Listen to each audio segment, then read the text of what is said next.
Hello everyone, আজি আমি এই ভিডিওটোৰ জৰিয়তে 4th সেমিষ্টাৰৰ মেথছৰ অপচনেল পেপাৰৰ ওপৰত আলোচনা কৰিম। আজি মই লৈ অহা এই পেপাৰখন হৈছে 4th সেমিষ্টাৰৰ 2024 ৰ পেপাৰ,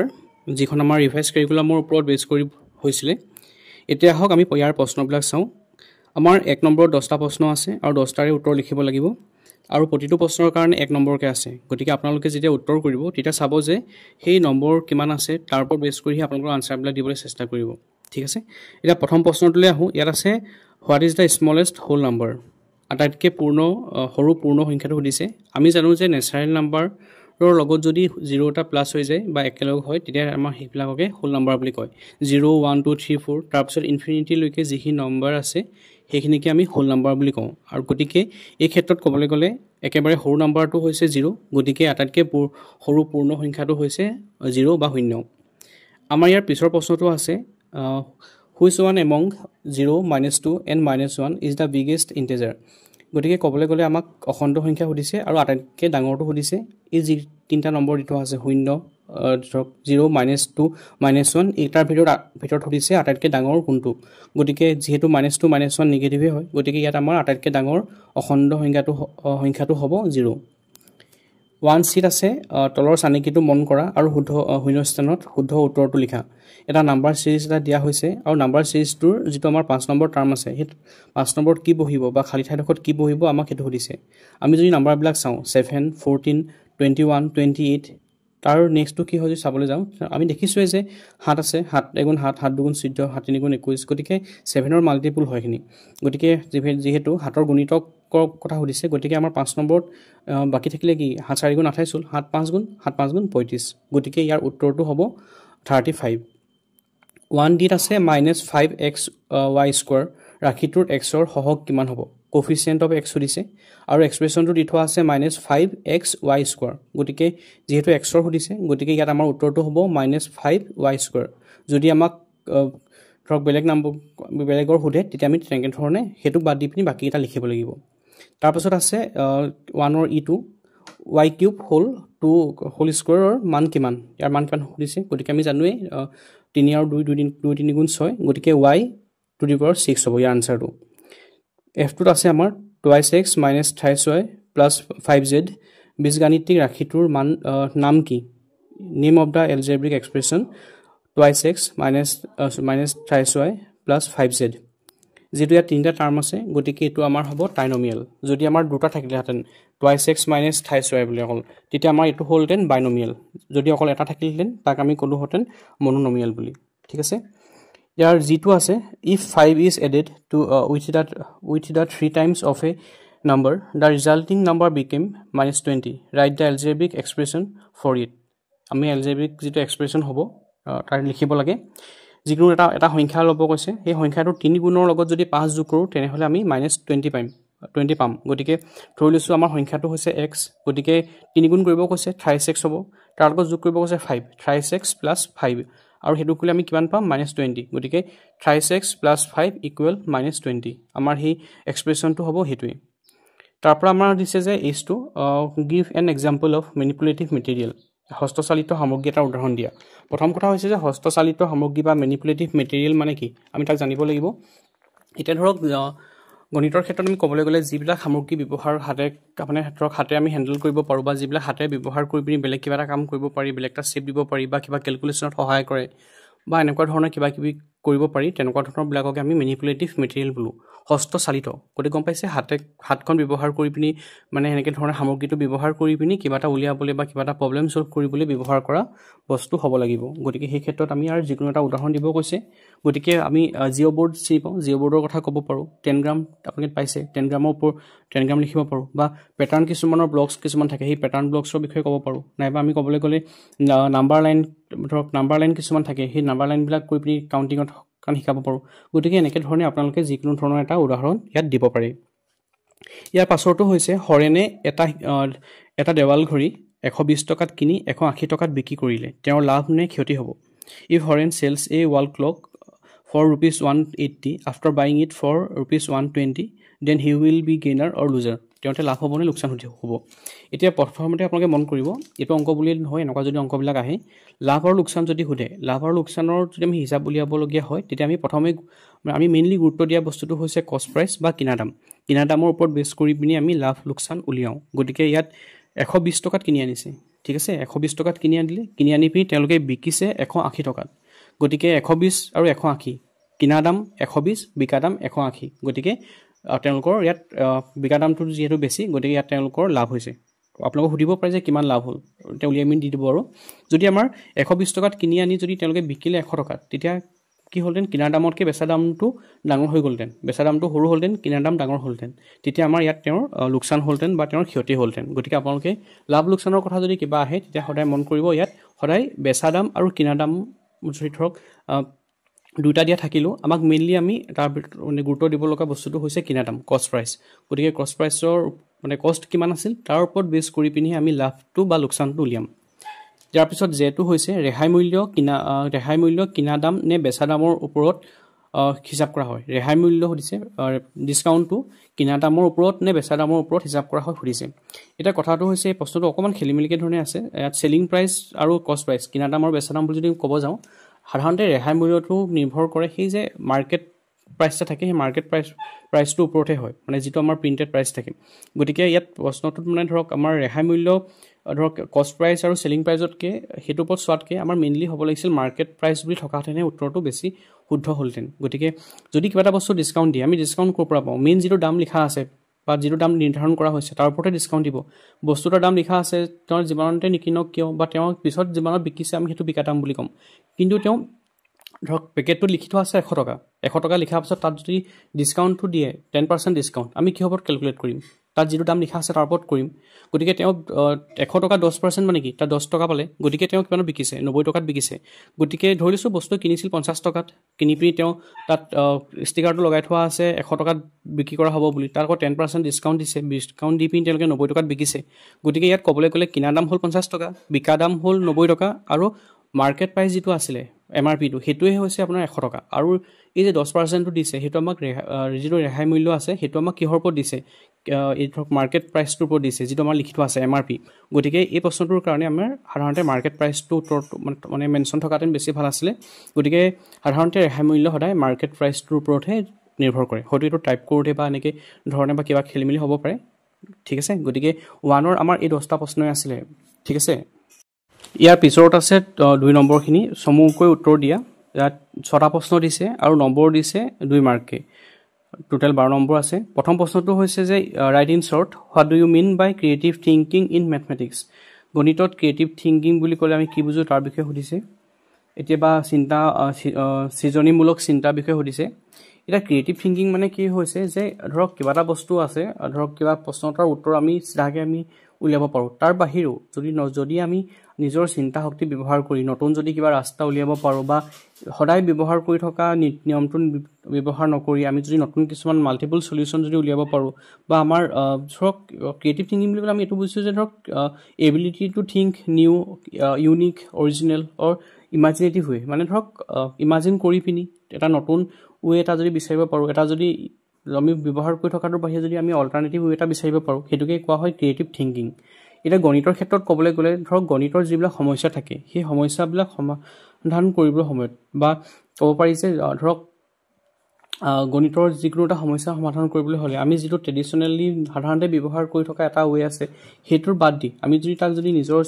সৃজনী শক্তি ব্যৱহাৰ কৰি আমি যদি কিবা কল্পনা কৰি তাৰ যদি বেলেগ কিছুমান বেলেগ উপায় উলিয়াব পাৰো উপায় উলিয়াই পিনি তাৰ পৰা উত্তৰটো নিৰ্ধাৰণ কৰিব পাৰো বা আমি সমস্যাটা সমাধান কৰাৰ ক্ষেত্ৰত আমি যদি একেটা সমস্যাকে বেলেগ ধৰণৰ কেবাটাও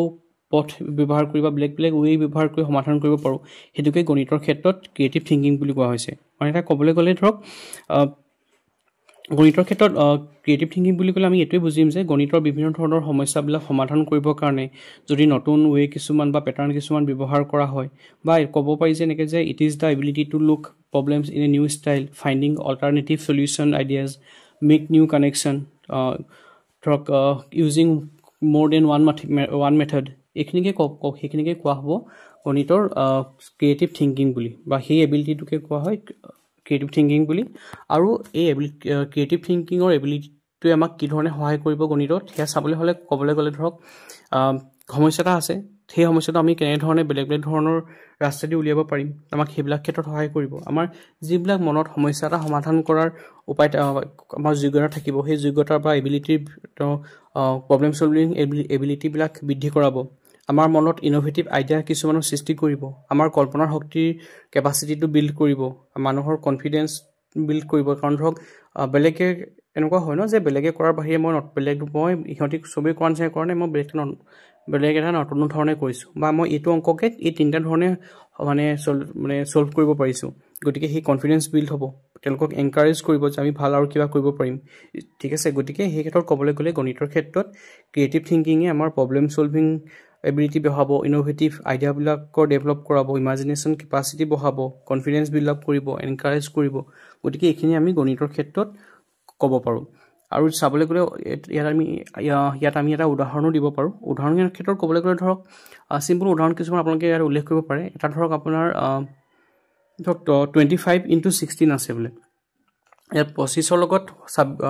16 যদি পূৰণ কৰিবলৈ আমি চাব যাওঁ পটককৈ ধৰক অকণমান টান যেন লাগিব কিন্তু এইটো আমি এনেকৈ কৰিব পাৰোঁ ন যে 16 মানে কি 4 পূৰণ 4 আৰু 25ক 4 পূৰণ কৰিলে কি হয় 100 হয় গতিকে আমি 25ৰ লগত 4 পূৰণ কৰিলোঁ 100 পাই গ'লোঁ আৰু বাকী থাকিলে কি 4হে থাকিলে গতিকে 100 লগত 4 পূৰণ কৰিলে কিমান হ'ব 400 হ'ব গতিকে ইজিলি ওলাই গ'ল ন যে 25ৰ লগত 16 পূৰণ কৰি উত্তৰটো উলিয়াবলৈ হ'লে আমাক যিমান সময় লাগিব বা আমি সেইটো ধৰণে কৰাতকৈ আমি যদি বেলেগ ধৰণে কৰিব যাওঁ যে ভাগ কৰি দিলোঁ 16টোক 4 পূৰণ 4 16 গতিকে 25ৰ লগত 4 পূৰণ কৰিলোঁ 100 পালোঁ 100ৰ লগত আকৌ 4 পূৰণ কৰিলোঁ 400 হ'ল গতিকে আমি উত্তৰটো সোনকালে পালোঁ গতিকে এনেকৈ ধৰণে আপোনালোকে এক্সাম্পল দিব পাৰে গতিকে যিহেতু 2 নম্বৰে আছে আপোনালোকে ক্ৰিয়েটিভ থিংকিং কি হয় কমকৈ লিখিব তাৰপিছত লিখিব যে ধৰক গণিতৰ ক্ষেত্ৰত কোনো সমস্যা এটা সমাধান কৰিবৰ কাৰণে যেতিয়া আমি নিউ ৱে বিচাৰোঁ বা অল্টাৰনেটিভ ৱে বিচৰা বিভিন্ন ধৰণৰ কানেকশ্যনবিলাক এষ্টাব্লিছ কৰিব পৰা তাৰ পৰা ধৰক নতুন কিবা এটা পদ্ধতিৰে কৰিব পৰা এইবিলাককে আমাক কোৱা হ'ব ক্ৰিয়েটিভ থিংকিং তাৰপৰা আপোনালোকক এটা এক্সাম্পল দিব আৰু যদি বিচাৰে গণিতৰ ক্ষেত্ৰত ক্ৰিয়েটিভ থিংকিঙৰ কি প্ৰয়োজনীয়তা আছে বা কি ধৰণে সহায় কৰে তাৰ ওপৰতো আপোনালোকে লিখিব পাৰে ঠিক আছে নেক্সটটো হৈছে আমাৰ 2B2 What do you mean by algebraic identity? Write with example. Example দিবলৈ কৈছে এটা ক'বলৈ গ'লে algebraic identity বা আপোনাৰ বীজগাণিতিক অভেদ বুলি ক'লে আমি সেইবিলাক এক্সপ্ৰেছনক বা সেইবিলাক ইকুৱেশ্যনক বুজো যিবিলাক ইকুৱেশ্যনৰ বা ফৰ্মুলাৰ তাত যিবিলাক ভেলু থাকে সেই ভেলুবিলাক সদায় মানে ধৰক আমি বেলেগ বেলেগ ভেৰিয়েবলছ ইউজ কৰিলোঁ তাৰ উত্তৰটো সদায় আপোনাৰ এটাই থাকিব বা সলনি নহয় যিটো মানে ট্ৰু হ'ব এক্সপ্ৰেছনটো বা ইকুৱেশ্যনটোৰ কাৰণে ধৰক আমাৰ এক্সাম্পল পাইছোঁ ধৰক এটা ইকুৱেশ্যন আছে যাৰ লেফ্ট হেণ্ড ছাইডো আছে ৰাইট হেণ্ড ছাইডো আছে ধৰক আমি যিকোনো তাত ভেৰিয়েবল ইউজ কৰিছোঁ সেই ভেৰিয়েবলটো যদি আমি লেফ্ট হেণ্ড ছাইডো ইউজ কৰোঁ তাৰ উত্তৰ একেটাই পাম ৰাইট হেণ্ড ছাইডো যদি আমি ইউজ কৰোঁ তেতিয়া আমি একেটাই পাম গতিকে সেইটোকে কোৱা হয় এলজেব্ৰিক আইডেণ্টিটি গতিকে মানে ক'বলৈ গ'লে বীজগাণিতিক অভেদ মানে হৈছে যেতিয়া কোনো এটা ফৰ্মুলা বা কোনো এটা ইকুৱেশ্যনত যদি যিকোনো এটা ভেৰিয়েবল পুট কৰা হ'ব তাৰ মানে মানটো সদায় ট্ৰু হ'ব বা সঁচাই হ'ব সেইটোকে আমাৰ গাণিতিক অভেদ বা এলজেব্ৰিক আইডেণ্টিটি বুলি কোৱা হয় ইয়াৰ এতিয়া ক'বলৈ গ'লে উদাহৰণ দিব কৈছে উদাহৰণ হিচাপে আমি ক'বলৈ গ'লে a+b হোল স্কোৱাৰটো দিব পাৰোঁ কাৰণ a+b হোল স্কোৱাৰ মানে আমি পাইছোঁ এইটো ইকুৱেশ্যনটো কেনেকৈ আছে a+b whole square equal to a square plus 2ab plus b square ইয়াত আমি left hand side right hand side যদি লওঁ a মান আপুনি যিয়ে নবহক কিয় b মান আপুনি যিয়ে নবহক কিয় a আৰু b মান আপোনালোকে ধৰি লৈছোঁ ধৰক 5 আৰু 6 তাত আপোনালোকে যদি লেফ্ট হেণ্ড ছাইডত বহাই 5 6 একেটা উত্তৰে পাব ভেলুকেইটা আমি ইকুৱেলে পাম a square plus 2ab plus b square তাতো যদি বহাব যাওঁ আমি ভেলুকেইটা একেই পাম মানে আমি যিয়ে নবহাওঁ কিয় ইয়াত আমাৰ উত্তৰটো সদায় গৈ পিনি একেটাই ওলাব আমি পজিটিভে বহাওঁ নিগেটিভে বহাওঁ ঠিক আছে মানে ধৰক a ইকুৱেল টু আমি -3 and 5 লৈছোঁ তাৰ ভেলুটো আমি যিটো পাম লেফ্ট হেণ্ড ছাইডত ৰাইট হেণ্ড ছাইডতো আমি একেটাই পাম এইটো আমি এক্সাম্পল দিব পাৰোঁ নাইবা আমি এইটো বহাব পাৰোঁ a square minus b square a+b whole into a minus b গতিকে ইয়াতো ক'বলৈ গ'লে আমি a আৰু b মান যিয়ে নবহাওঁ কিয় আমি উত্তৰটো একেই পাম গতিকে এইটোকে কোৱা হয় বীজগাণিতিক অভেদ আইডেণ্টিটি মানে ভেৰিয়েবল চেঞ্জ মানে যেনেকুৱা ধৰণে আমি ভেৰিয়েবল ইউজ নকৰোঁ কিয় সেই এক্সপ্ৰেশ্যনটো সদায় বা ইকুৱেশ্যনটো সদায় আমাৰ একে থাকিব বা তাৰ ভেলুবিলাক আমি সদায় সঁচাই হ'ব ট্ৰু হ'ব ঠিক আছে তাৰপিছতো হৈছে গাণিতিক উপপাদ্য থিয়ৰম কি সুধিছে what do you mean by theorem with an give an example theorem এটাৰ এক্সাম্পলো দিবলৈ কৈছে এতিয়া থিয়ৰম মানে হৈছে এটা ধৰক মেথমেটিকেল এটা ৰুল হয় that theorem is a mathematical rule that comes with a proof মানে যিটো এটা প্ৰমাণ হৈ আছে মানে উপপাদ্য বুলি ক'লে আমি এনেকুৱা এটা উক্তি ক'ব পাৰোঁ যিটো আগৰে পৰা বা পূৰ্বতে প্ৰতিষ্ঠা কৰা কোনো মানে উক্তিৰ ওপৰত ভিত্তি কৰি পিনি প্ৰমাণ কৰা হৈছে মানে আগত এনেকুৱা এটা উক্তি আছে যিটো ধৰক প্ৰমাণিত হয় ঠিক আছে এতিয়া পাইথাগোৰাছৰ সূত্ৰটো থিয়ৰম আমি এক্সাম্পল হিচাপে পাইথাগোৰাছৰ সূত্ৰটো ল'ব পাৰোঁ নাইবা আমি ক'ব পাৰোঁ যে এংগল ছাম প্ৰপাৰ্টিটো তিনিটা কোণৰ মানৰ সমষ্টি যিটো 180 ডিগ্ৰী হয় সেইটো ক'ব পাৰোঁ নাইবা আমি ক'ব পাৰোঁ যে ত্ৰিভুজ ধৰক দুডাল সমান্তৰাল ৰেখাই এডালে আনডালক কেতিয়াও মানে ইণ্টাৰচেক্ট বা ছেদ নকৰে আমি সেইটো ক'ব পাৰোঁ তাৰপিছত আহিলে আপোনালোকৰ পৰিসীমাৰ একক আৰু কালিৰ মাজত কিবা পাৰ্থক্য আছে নেকি পৰিসীমাৰ একক আৰু কালিৰ এককৰ মাজত পাৰ্থক্য আছে নে সুধিছে আৰু সেই পাৰ্থক্যটো লিখিব কৈছে পেৰিমিটাৰ এণ্ড এৰিয়াৰ ইউনিটৰ ওপৰত এতিয়া ক'বলৈ গ'লে এৰিয়া মানে কি হয় এৰিয়া মানে হয় যেতিয়া ধৰক সাৰফেস এটা আছে সাৰফেসটোত কিমান জেগা তাত স্পেচ কিমান কভাৰ কৰি আছে সেইটোক আমি এৰিয়া বুলি কওঁ আৰু পেৰিমিটাৰ হ'লে কোনটো হ'ব ধৰক এটা শেপ এটা আছে সেই শেপটোৰ চাৰিওফালে থকা ডিসটেন্সটো কিমান হেতুক আমি কোৱা হ'ব পেৰিমিটাৰ আৰু শেপটোৱে কিমান জেগা আগুৰি আছে হেতুক কোৱা হ'ব এৰিয়া ঠিক আছে গতিকে আমি গম পাওঁ এৰিয়াত আমাৰ কি হয় যিটো ইউনিট থাকে ইউনিটটো স্কয়াৰ ইউনিট আমি ইউজ কৰোঁ আৰু পেৰিমিটাৰত আমি ইউনিটবিলাক লিনিয়াৰ ইউনিট ইউজ কৰোঁ যেনেকৈ স্কয়াৰ ইউনিট মানে ধৰক মিটাৰ স্কয়াৰ চেণ্টিমিটাৰ স্কয়াৰ বা ঠিক আছে কিলোমিটাৰ স্কয়াৰ আমি এনেকৈ স্কয়াৰত পাম ইউনিটবিলাক আৰু পেৰিমিটাৰ ইউনিটবিলাক সাধাৰণতে লিনিয়াৰ হয় এটা থাকিব গতিকে মিটাৰ হ'ব পাৰে চেণ্টিমিটাৰ হ'ব পাৰে কিলোমিটাৰ হ'ব পাৰে পেৰিমিটাৰত ইউনিটটো কিলোমিটাৰ স্কয়াৰ নহয় কিন্তু মিটাৰত কিলোমিটাৰ স্কয়াৰ হ'ব ঠিক আছে এটা চাব গ'লে ধৰক আমাৰ এনেকুৱা ধৰণৰ প্ৰশ্নবিলাক আহিছে যে এখন বাগিচা আছে বাগিচাখনে কিমান জেগা কভাৰ কৰি ৰাখিছে হেতু হলে আমি তাত এৰিয়া উলিয়াম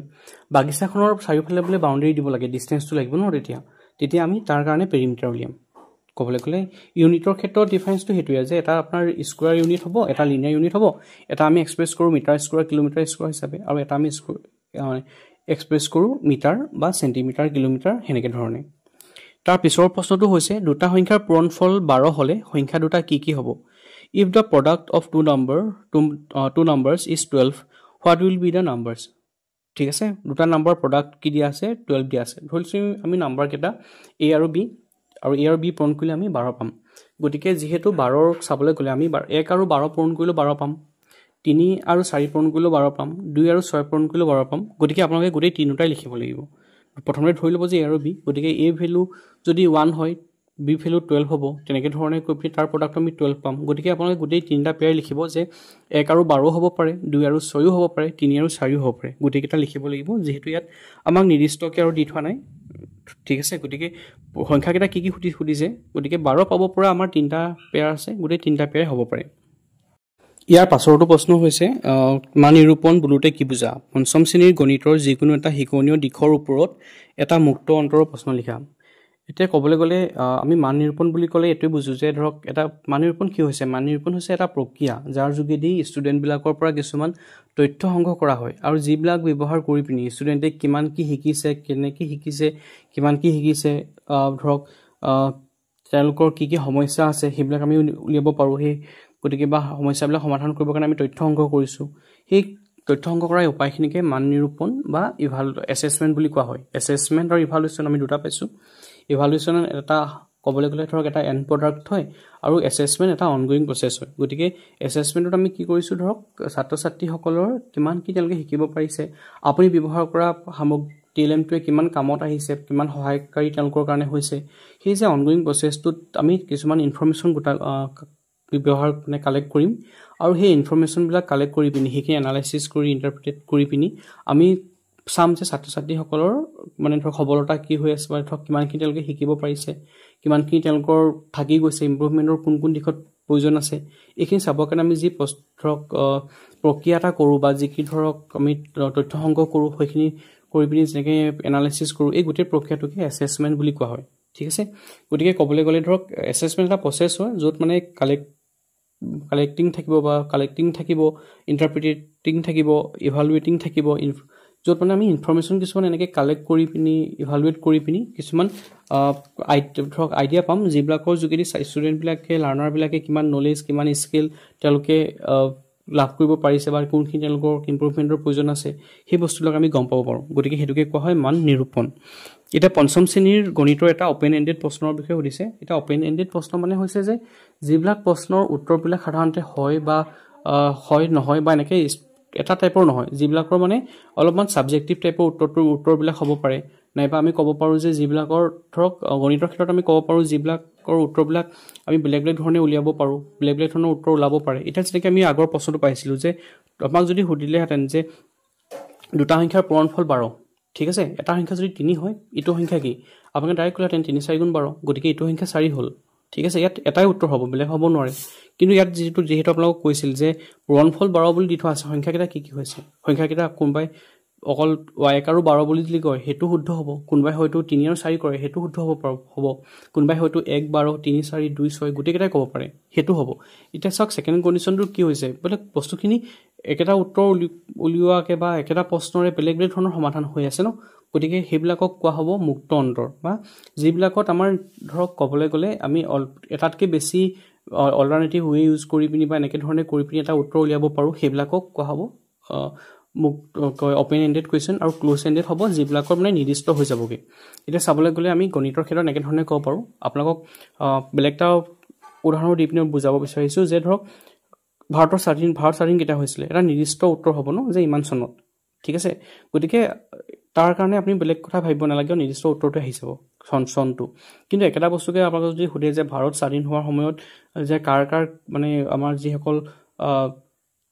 বিশিষ্ট ব্যক্তি আছিল তেওঁলোকৰ অৱদানখিনিৰ বিষয়ে সুধিছে বা গোটেই প্ৰচেছটোৰ বিষয়ে লিখিছে এতিয়া সেই বস্তুটো বেলেগ বেলেগ ধৰণৰ উত্তৰ হ'ব পাৰে কোনোবা এজনক হয়তো মহাত্মা গান্ধীৰ ওপৰত বেছিকৈ লিখিব পাৰে কোনোবাই বেলেগ এজনক লিখিব পাৰে মানে এটা ক'বলৈ গ'লে মই এইটো ক'ব বিচাৰিছোঁ যে তাত উত্তৰবিলাক অলপ ভেৰি কৰিব ন ছাবজেক্টিভ টাইপৰ হৈ যাব এটা নিৰ্দিষ্ট অবজেক্টিভ উত্তৰ নহয় গতিকে সেইবিলাকক কোৱা হ'ব ক্লোজ এণ্ডেড আৰু যিবিলাকৰ উত্তৰবিলাক বেলেগ বেলেগ ধৰণৰ হ'ব পাৰে সেইবিলাকক কোৱা হ'ব মানে অপেন এণ্ডেড বা মুক্ত অন্তৰ মানে এইটোৱে ক'ব বিচাৰিছোঁ যে মুক্ত অন্তৰৰ বা অপেন এণ্ডেড কুৱেশ্যনবিলাকৰ সলিউশ্যনবিলাক ছাবজেক্টিভ হ'ব তাত এটা নিৰ্দিষ্ট হোৱাতকৈ মানে ধৰক একেটা প্ৰশ্নৰ উত্তৰকে আমি বেলেগ বেলেগ ধৰণে বা ষ্টুডেণ্ট লৈ পিনি উত্তৰ বেলেগ বেলেগ হ'বও পাৰে নাইবা আমি ক'ব পাৰোঁ যে একেটা প্ৰশ্নৰ সমাধান বা এটা প্ৰব্লেম আছে প্ৰব্লেমটো ছল্ভ কৰাৰ ডিফাৰেণ্ট ৱেজ কিছুমান থাকিব পাৰে ঠিক আছে মানে বেলেগ বেলেগ ৱে থাকিব পাৰে সলিউশ্যনৰ অল্টাৰনেটিভ ৱে কিছুমান থাকিব পাৰে বা সেইবিলাক কৰি পিনি উলিয়াব পাৰি সেইবিলাকক কোৱা হ'ব মুক্ত অন্তৰ গতিকে ইয়াৰ ক্লাছ 5ৰ এটা এক্সাম্পল দিবলৈ কৈছে ক্লাছ 5ৰ কিতাপখনত কি ধৰণৰ কণ্টেণ্ট আছে মই ভালদৰে গম নাপাওঁ গতিকে আপোনালোকে তাৰ ওপৰত কণ্টেণ্ট এটা চাই পিনি এটা এক্সাম্পল এটা ঠিক কৰি ল'ব যে ইয়াত কি আছে হ'ব পাৰে ঠিক আছে নেক্সটটো হৈছে আমাৰ ভগ্নাংশ আৰু পৰিমেয় সংখ্যাৰ মাজত কোনো পাৰ্থক্য আছেনে যদি আছে সেই পাৰ্থক্যটো কি ফ্ৰেকশ্যন আৰু ৰেচনেল নাম্বাৰছৰ ভিতৰত ডিফাৰেঞ্চবিলাক সুধিছে আৰু যদি আছে ডিফাৰেঞ্চ লিখিব কৈছে ফ্ৰেকশ্যন মানে আমি গম পাওঁ কি হয় ভগ্নাংশ বিষয়ে কৈছে পি বাই কিউ ফৰ্মত লিখিব হ'ব পৰিমেয় সংখ্যাও ক'বলৈ গ'লে আমি পি বাই কিউ ফৰ্মত লিখোঁ ৰেচনেল নাম্বাৰ গতিকে পাৰ্থক্য কি আছে এতিয়া মেইনলি চাবলৈ গ'লে আমি একটা আমি পাৰ্থক্যৰ বিষয়ে লিখিব পাৰোঁ যে ফ্ৰেকশ্যন বা ভগ্নাংশত পি বাই কিউ ফৰ্মত লিখা হয় য'ত কিউ মানে 0 হ'ব নোৱাৰে ঠিক আছে ঠিক তেনেধৰণে ৰেচনেল নাম্বাৰটো একেটা কণ্ডিশ্যনেই পি বাই কিউ ফৰ্মতে লিখিম কিউ 0 হ'ব নোৱাৰে কিন্তু ইয়াত এটা পাৰ্থক্য এইটোৱে আছে যে ফ্ৰেকশ্যন বা ভগ্নাংশত পি আৰু কিউ ভেলুবিলাক থাকিব সেইবিলাক হ'ব হোল নাম্বাৰ ঠিক আছে হোল নাম্বাৰ বা পূৰ্ণ সংখ্যা হ'ব পি বা কিউৰ মান ভেলুবিলাক কিন্তু ৰেচনেল নাম্বাৰছত পি আৰু কিউৰ ভেলুবিলাক ইণ্টিজাৰ্ছ হ'ব অখণ্ড সংখ্যা হ'ব ঠিক আছে এটা পাৰ্থক্য আমি সেইটো লিখিব পাৰোঁ এতিয়া পি বাই কিউৰ যিটো ভেলু থাকিব সেই পি বাই কিউৰ ভেলুটো পজিটিভ হ'ব সাধাৰণতে ভগ্নাংশৰ ক্ষেত্ৰত বা 0 হ'ব পাৰে কিন্তু ৰেচনেল নাম্বাৰৰ ক্ষেত্ৰত কি হ'ব এয়া পজিটিভো হ'ব পাৰে নিগেটিভো হ'ব পাৰে ঠিক আছে ভগ্নাংশত বা ফ্ৰেকশ্যনত কেতিয়াও পি বাই কিউৰ ভেলু মাইনাছ নহয় কিন্তু ৰেচনেল নাম্বাৰছত ইয়াৰ ভেলুটো পজিটিভ বা নিগেটিভ দুয়োটাই হ'ব পাৰে এই দুটা এক্সাম্পল আপোনালোকে লিখিব পাৰে আকৌ আপোনালোকে লিখিব পাৰে যে পি বাই কিউ ফ্ৰেকশ্যন বা ভগ্নাংশৰ কাৰণে আমি কেনেকৈ প্ৰকাশ কৰিম ভগ্নাংশ 3/5 এটা আমি তেনেধৰণে লিখিছোঁ যেনিবা 3/5 এটা ভগ্নাংশ হ'ল ঠিক আছে ঠিক তেনেধৰণে আমি ৰেচনেল নাম্বাৰ ধৰক -3/5 লিখিব পাৰোঁ বা -3/5 সেইটো লিখিব পাৰোঁ ইয়াত চাওক ভগ্নাংশ কেতিয়াও নিগেটিভ নহৈছে ইয়াত 3/5 আমি লিখিছোঁ হোল নাম্বাৰ ইউজ কৰি পিনি পজিটিভ কিন্তু ৰেচনেল নাম্বাৰ এক্সাম্পল হিচাপে আমি -3/5 লিখিছোঁ কিয় তাত ৰেচনেল নাম্বাৰ পি বা কিউৰ ভেলুবিলাক ইণ্টিজাৰ হ'ব পাৰে লগতে তাৰ ভেলুটো পি বাই কিউৰ ভেলুটো ধৰক পজিটিভ বা নিগেটিভ দুয়োটাই হ'ব পাৰে গতিকে এটা পাৰ্থক্য লিখিব পাৰে এতিয়া ক'বলৈ গ'লে ফ্ৰেকশ্যন বা ভগ্নাংশবিলাক হৈছে এটা ছাবছেট মানে ৰেচনেল নাম্বাৰ বা অখণ্ড পৰিমেয় সংখ্যাখিনিৰ ভিতৰৰে এটা ছাবছেট হয় ঠিক আছে আৰু ঠিক তেনেধৰণে ৰেচনেল নাম্বাৰ এটা বৰ্ডাৰ কনচেপ্ট হয় বা বৰ্ডাৰ এটা ছেট হয় য'ত মানে আপোনাৰ ফ্ৰেকশ্যনখিনিও ইনক্লুড হৈ আছে ঠিক আছে গতিকে আপোনালোকে এইটো লিখিব পাৰে গতিকে আপোনালোকে এই চাৰিটা যিকোনো এটা মানে যিকোনো আপোনালোকৰ ইয়াত আপোনাৰ কি লিখিব কৈছে যে পাৰ্থক্য লিখিব কৈছে ন গতিকে যেহেতু ইয়াত আপোনাৰ 3 নম্বৰ আছে গতিকে আপোনালোকে তিনিটা পাৰ্থক্য লিখিব পৰাপক্ষত যদি পাৰে বেছিকৈ লিখিলেও ভাল হ'ব কিন্তু একদম কম হ'লেও আপোনালোকে চেষ্টা কৰিব যাতে তিনিটা পাৰ্থক্য লিখিব পাৰে কাৰণ ইয়াত মেনশ্যন কৰি দিয়া নাই যে আপোনালোকে এটা লিখিব নে দুটা লিখিব যদি দুটা লিখিব দিলেহেঁতেন তেতিয়া দুটা লিখাহেঁতেনো হ'লহেঁতেন কিন্তু যেহেতু ইয়াত মেনশ্যন কৰা নাই গতিকে আপোনালোকে পাৰিলে তিনিটাই লিখিব যদি তাতকৈ বেছি পাৰে সেইটো আৰু ভাল নেক্সট হৈছে আপোনাৰ সদৃশ্যতা আৰু সৰ্বাংগ সমতাৰ দুটা পাৰ্থক্য লিখিব কৈছে কংগ্ৰুৱেঞ্চি আৰু সিমিলাৰিটি ইয়াৰ দুটা পাৰ্থক্যৰ ভিতৰত আমি ক'ব পাৰোঁ কংগ্ৰুৱেঞ্চি আৰু সিমিলাৰিটি ঠিক আছে সিমিলাৰিটি মানে হৈছে ধৰক যেতিয়া শেপটো একে হ'ব ঠিক আছে শেপ সেম হ'ব কিন্তু তাৰ ক'ব কি আছিল সাইজটো বেলেগ বেলেগো হ'ব পাৰে তেতিয়াও ধৰক সিমিলাৰিটি হ'ব ঠিক আছে সিমিলাৰিটি হ'বৰ কাৰণে এইটো নহয় যে শেপ আৰু সাইজ সেম হ'ব লাগিব সিমিলাৰিটিৰ ক্ষেত্ৰত সেম যদি হয় তেতিয়াও সিমিলাৰে হ'ব যদি সিমিলাৰ নহয়ও কিন্তু শেপটা যদি সেম হয় তেতিয়া হিয়া সিমিলাৰিটি বুলি আমি ক'ব পাৰোঁ কিন্তু কংগ্ৰুৱেঞ্চিৰ ক্ষেত্ৰত শেপ আৰু সাইজ গোটেইকেইটা এক সমান হ'ব লাগিব এটা মেইন পাৰ্থক্য হৈছে সেইটোৱে যে শেপ আৰু সাইজ বোথ ইকুৱেল হ'ব লাগিব কংগ্ৰুৱেঞ্চিৰ ক্ষেত্ৰত কিন্তু সিমিলাৰিটিৰ ক্ষেত্ৰত শেপটো সেম হ'ব লাগিব কিন্তু সাইজটো ডিফাৰেণ্ট হ'লেও হ'ব ঠিক আছে এটা ডিফাৰেঞ্চ আপোনালোকে সেইটো লিখিব পাৰে তাৰপিছত আমি ক'ব পাৰোঁ যে ধৰক কংগ্ৰুৱেঞ্চিৰ যিটা সাইডকেইটা থাকিব গোটেই সাইডকেইটা আমাৰ ইকুৱেল হ'ব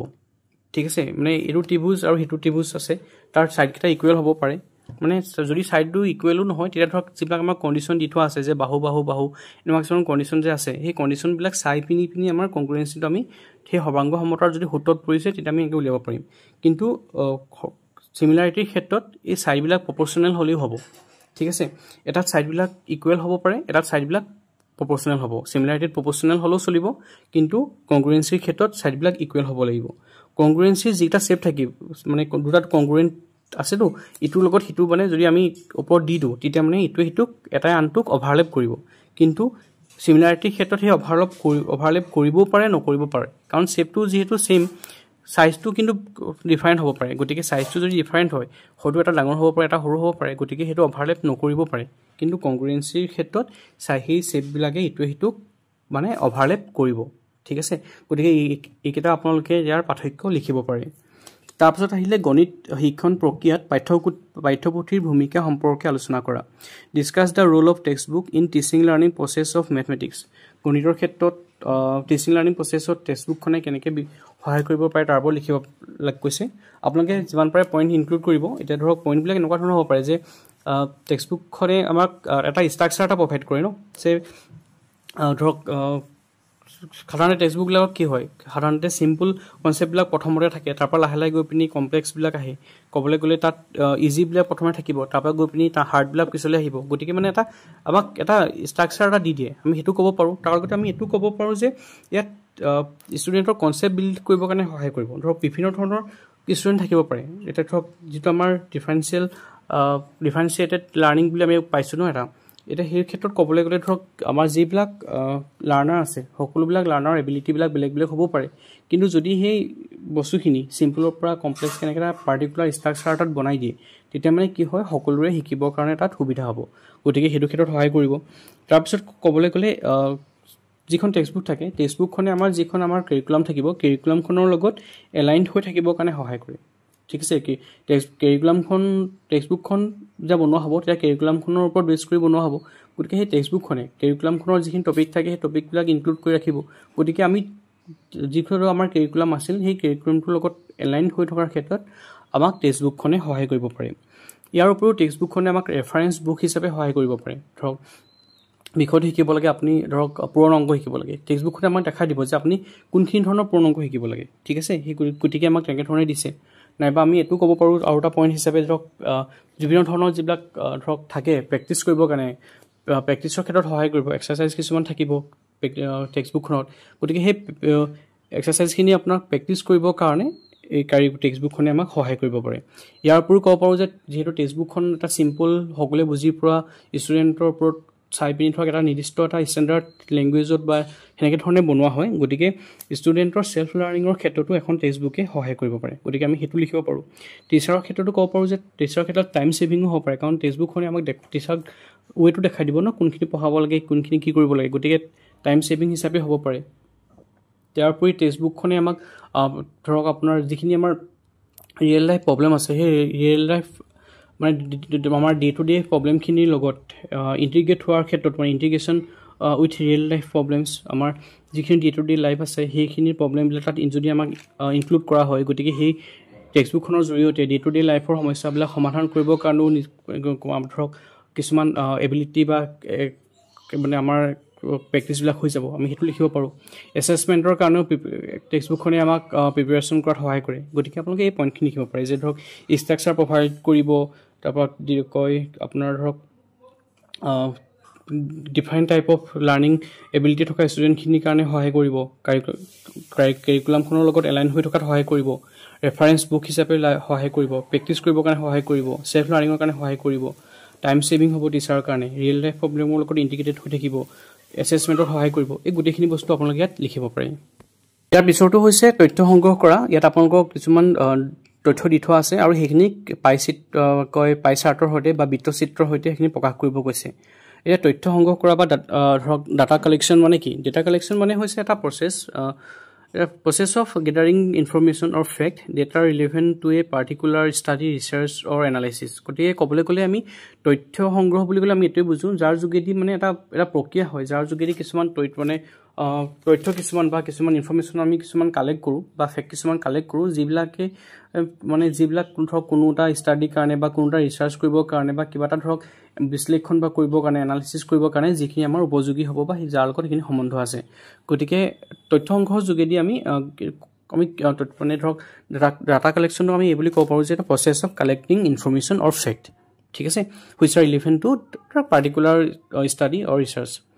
গতিকে আমি সেইটো লিখিব পাৰোঁ ইয়াৰ বাহিৰে আপোনালোকে এইটো সুধিব পাৰে যে ধৰক তথ্য কি প্ৰকাৰ আছে দুটা প্ৰকাৰ গম পাইছে প্ৰাইমেৰী আৰু ছেকেণ্ডেৰী তাৰ ওপৰত সুধিব পাৰে যিবিলাক আমি ফিল্ডত গৈ পিনি কালেক্ট কৰোঁ সেইখিনি হ'ব প্ৰাইমেৰী যিখিনি আমি অলৰেডি আনে কালেক্ট কৰা বস্তুৰ পৰা আমি উঠাম সেইখিনি কোৱা হ'ব ছেকেণ্ডেৰী ঠিক আছে মানে যিখিনি হ'ব সেইখিনি হ'ব প্ৰাইমেৰী যিখিনি আনে কৰা আছে আমি তাৰ পৰা লৈছোঁ সেইখিনি হ'ব ছেকেণ্ডেৰী এইটো আহিব পাৰে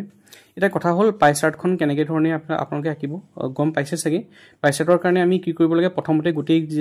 যিমানখিনি তথ্য থাকে সেইখিনি মুঠটো উলিয়াই ল'ব লাগে ইয়াত বাৰু আমাৰ 72 দি থোৱা আছে যদি দিয়া নাথাকে আপোনালোকে গোটেই টোটেলটো উলিয়াই ল'ব ধৰক হিন্দী ইংৰাজী মাৰাঠী অসমীয়া বাংলা গোটেইকেইটা প্লাছ কৰিলে আমি 72 পালোঁ যদি দিয়া নাথাকে আপোনালোকে উলিয়াই ল'বলগীয়া হ'লহেঁতেন যিহেতু ইয়াত দি থোৱা আছে মানে টোটেল ষ্টুডেণ্টৰ সংখ্যা সিমানখিনি হৈছে বুলি গতিকে আপোনালোকে তাত ডাইৰেক্ট সেইটো মানে ল'ব পাৰে আৰু 72 ইয়াত আমি এতিয়া কি কৰিব লাগিব ধৰক হিন্দীৰ কাৰণে উলিয়াবলৈ হ'লে আমাৰ ইয়াত 72 যিহেতু মুঠ পাইছোঁ গতিকে আমি হিন্দীৰ কাৰণে 40 ষ্টুডেণ্ট আছে গতিকে 40/72 হ'ব আৰু এইটোক আমি 360 লগত মাল্টিপ্লাই কৰিম তাৰপৰা যিটো ভেলু পাম সেইটোৱে আমাৰ চাৰ্কলটোৰ ভিতৰত বা বৃত্তটোৰ ভিতৰত আমাৰ সিমানটো এংগুল তাত কভাৰ কৰিব গতিকে যদি আমি হিন্দীৰ ক্ষেত্ৰত চাব যাওঁ 40/72 × 360 ইয়াত আমি ভেলু পাম 200 তেনেকৈ ধৰণে ইংৰাজীৰ কাৰণে আমি পাম 12/72 × 360 ইয়াত আমি 60 পাম মাৰাঠীৰ কাৰণে তেনেকৈ উলিয়াব গ'লে আমি 45 ডিগ্ৰী পাম আছামিজৰ কাৰণে আমি তেনেকৈ 20 ডিগ্ৰী পাম আৰু বাংলাৰ কাৰণে আমি 35 ডিগ্ৰী পাম ঠিক আছে গতিকে এই যিটা ডিগ্ৰী পাইছে তাৰপিছত আপোনালোকে উলিয়াই পিনি সেইকেইটা এটা বৃত্ত এটা আঁকি পিনি বৃত্তটোৰ ভিতৰত গুণমান যন্ত্ৰৰ সহায় লৈ পিনি সেই এংগুলকেইটা ধৰক প্ৰথমতে আমি হিন্দীৰ কাৰণে 200 ডিগ্ৰী পাইছিলোঁ ন গতিকে আমি 200 ডিগ্ৰীটো আঁকি দিব তাৰপিছত পিছৰটোত যিহেতু আমি 60 পাইছিলোঁ 60ৰ কাৰণে আঁকি দিব তেনেকৈ ধৰণে আপোনালোকৰ পাই চাৰ্টখন ধুনীয়াকৈ হৈ যাব এতিয়া চাবলৈ গ'লে এই শুদ্ধ হৈছে নাই চিলেক্ট কৰিব মানে ধৰক আপোনালোকে কনফাৰ্ম কৰিবৰ কাৰণে এই যিকেইটা এংগুল আমি ধৰক কোণৰ মান পাইছিলোঁ ন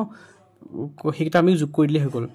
আপোনাৰ 200 পাইছিলোঁ 60 পাইছিলোঁ 45 পাইছিলোঁ 20 পাইছিলোঁ 35 পাইছিলোঁ এই গোটেইখিনি প্লাছ কৰি দিলে